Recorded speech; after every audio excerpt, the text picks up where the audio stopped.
Welcome back to The Takeout. The second week of early voting in Georgia is underway, and state officials are touting record numbers. The first 7 days of early voting saw more than 214,000 Georgians cast ballots. That is a 28% increase from 2022. Former Republican Lieutenant Governor of Georgia, Geoff Duncan, joins me now. He is now running for governor, but as a Democrat. Great to see you, Lieutenant Governor.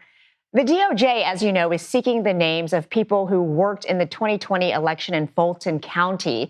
Just a few hours ago, I saw you posted on social media about that. You also issued a related warning about the Trump administration. Can you talk about what your concerns are?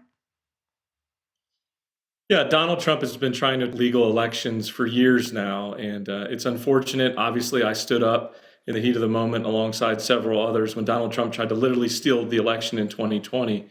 And we saw additional signs of those attempts when they raided the FBI, raided the Fulton County elections warehouse a few months ago. That had nothing to do with the 2020 election. It has everything to do with sowing seeds of doubt in these upcoming midterms. And my advice to Republicans are, if they want to win an election, then just govern better. Focus on the issues that matter the most: the affordability crisis, the healthcare crisis. Those are things that real people in Georgia need solved. Those are the problems that they want addressed. And Donald Trump's attempts and watching them try to get these names of these poll workers is, once again, just like these ICE raids, all about fear and intimidation. That's the only thing Donald Trump knows. And we've got to have folks in power that stand up and call it for what it is, and it's nothing but fear and intimidation. I know that you will probably tell me you don't pay much attention to the polls, but the early ones have Keisha Lance Bottoms with an edge. How do you assess the state of your campaign right now? Well, Georgia is one of those states where you got to get 50 plus one. So totally expected. Keisha Lance Bottoms has high name ID as the former mayor of Atlanta. And so round one is the top two get to go to the runoff. And I feel like we're positioned well enough to get to that runoff and to really put the case forward that we are the best candidate for the first time in nearly 30 years for a Democrat to beat a Republican here in Georgia. And make no mistake about it, the Republicans are running to look and smell exactly like Donald Trump. And I feel like a majority of Georgians realize that's a huge mistake. My campaign has been focused since day one. Obviously, I have an interesting story. I used to be the Republican lieutenant governor, but I wake up as a proud Democrat every day now with a better toolkit than I've ever had.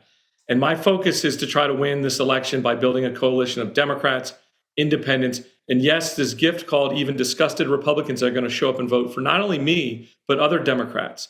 And to do it, I'm staying focused on the three issues that everybody's worried about, including Republicans: the affordability crisis, the healthcare crisis, and the Donald Trump crisis. I feel like that meets a majority of Georgians where they're at. That really speaks to the momentum that we're continuing to gain. And speaking of name recognition, she is also touting the endorsement from former President Biden. Is that a good or a bad thing for you? I guess we'll find out on May 19th. I'm touting the fact that I've got Senator Freddie Powell Sims, I've got Senator Donzella James, I've got Georgia Men for Democracy Now!, I've got James Woodall, past president of the NAACP. These folks don't only endorse me, but they're on a commercial that launched yesterday here in Georgia. And you can see more of it at duncanforgeorgia.com. And I hear you about affordability issues, the main concerns that people across this country have.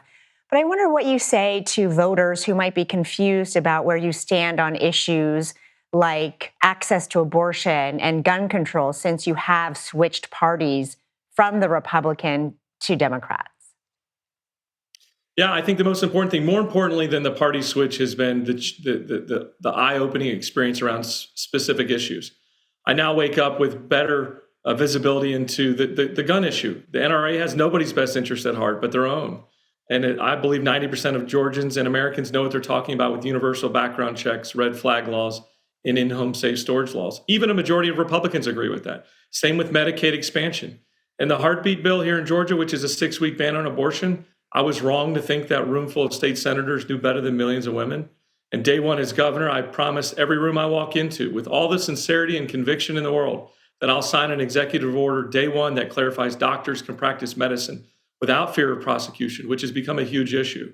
And secondly, we'll introduce the legislation to repeal the 6-week ban and do the right thing. Thank you so much for your time, former Lieutenant Governor Geoff Duncan. We will be watching your race very closely. Thank you. Thank you.